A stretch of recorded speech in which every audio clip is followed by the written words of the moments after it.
Hello, beloveds.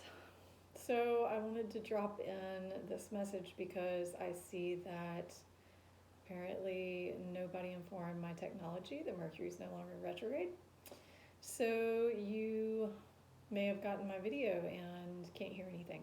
So, I wanted to see if I can condense the message that I received through the oracle reading and just pass it along for anyone who really felt like they needed that. Mm. The ultimate theme of the reading was around like this community building that's happening even though we can't fully see it yet. And to remember that, particularly now as we're going through the winter and we are also going through what will probably be a major shift globally as Pluto goes from Capricorn into Aquarius just in a couple weeks. That as you may experience some unsettledness and changing in foundations, to know that this is all a part of something that is helping us to clear out all of the things that stand in the way of living in a more harmonious society and within our relationships. And so to remember that there's actually a group of us that are coming together. Your tribe is coming together, even if you can't see it, even if you don't know it yet. And mm, there were a lot of indications for big change coming. The message of shedding old skin, as the serpent card came forward, of letting go of the past and asking yourself where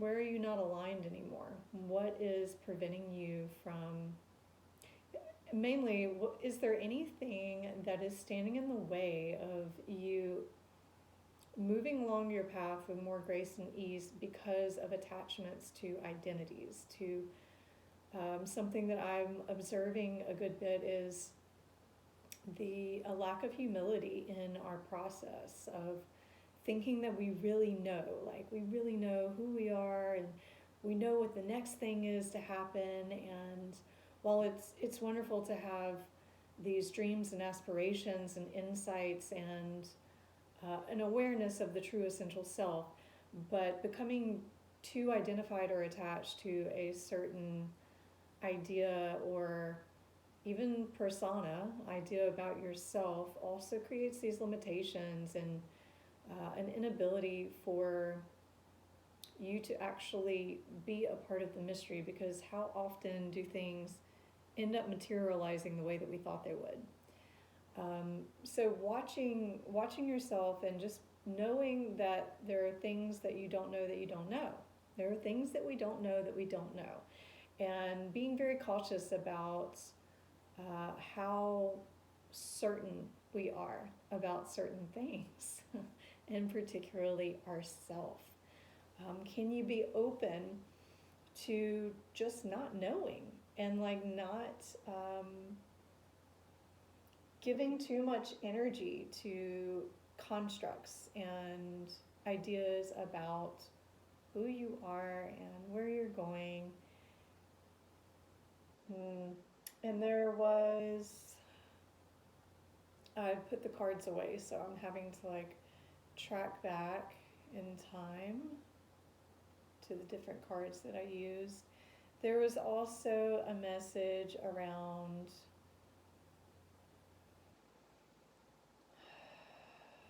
using the plant allies. The card was medicinal arts, and utilizing the plant allies and the prayers and spiritual practice to help this unwinding that we're in this winter, to aid us in opening our vision, in staying grounded in the body and being present with the self. With that, it was remembering that the community that we want to connect in is not always just in human form. They also come in the form of angelic allies and the plant allies, the mineral kingdom, and the elemental kingdom, and leaning into the medicinal arts right now, particularly with this new moon. This new moon obviously precedes the full moon, but precedes the full moon that is going to also be the point where Pluto will move into Aquarius. And I'm going to speak on Pluto just for a moment because the next card I pulled was from a Pluto deck. Pluto is the energy of transformation, and particularly around death and rebirth, and therefore there is sexuality and creativity, passion, also a part of that same energy. Money can also be heavily influenced by that. And the Pluto deck, the card that I had pulled for that was the house cat. And looking at the house cat, it has these natural instincts. Even though we've domesticated it, it doesn't matter if the cat had been born in a home and lived in a home all of its life, there are still instincts. And so to really be mindful of your own instincts, and particularly having discernment between the primal instincts that may cause reactiveness and keep us in a state of fear and denial, particularly thinking about going in deeper into the things right now that you're being asked to let go of and surrender, the things that are dying away and the things that want to be reborn. And discerning between the instincts that are in primal nature that we really have to gain some awareness and control over, versus the feminine and the intuitive, like this energy of the serpent, which is feminine in nature, which also relates to the Kundalini, and starting to create some real awareness around where that creative and intuitive aspect is maybe subtly speaking to you and guiding you, versus the parts that are preventing you from deepening the relationship with your intuition, with your essential self. And following that, again, like there was this look at your alignment.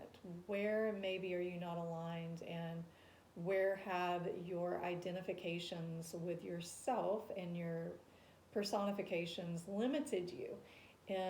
Or where are they limiting you, and where can they limit you from growing into like the next best version of yourself? Because it is in the winter that there's a sloughing off, there is a decomposure, there is a surrender and a stillness that has to take place for conception to happen.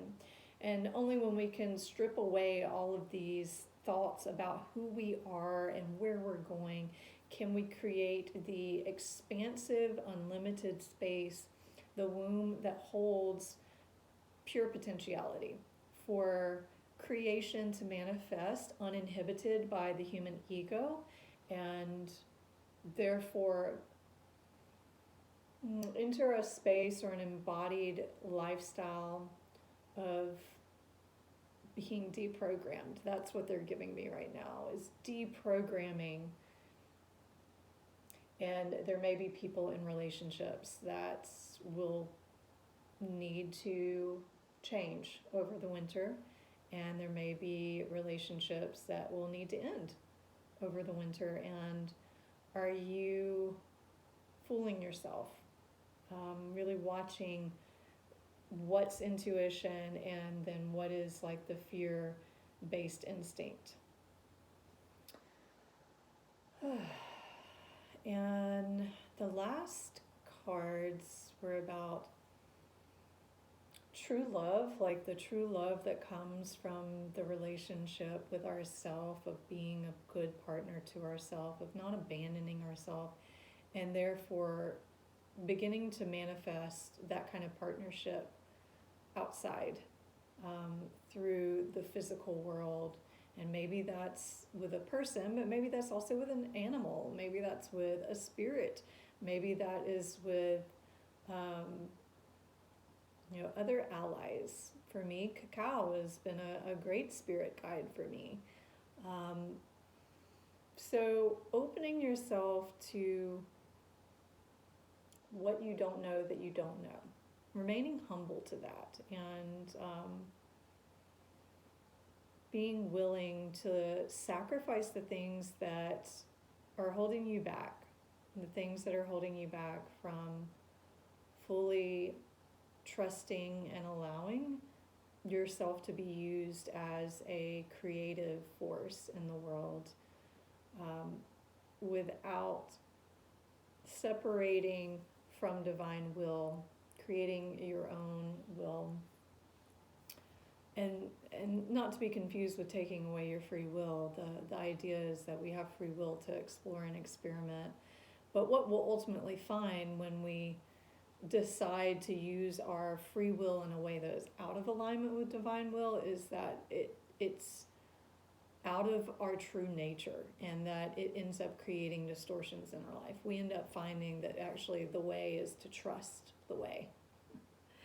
So I hope that you find this helpful, and I apologize about the sound. I really just don't have words for it. I've had all kinds of technological issues also with my car after coming out of this Mercury retrograde. So I hope that everything in this message lands in a way that you can receive it, and that it has some kind of positive impact on the way that you navigate the energies through this new moon.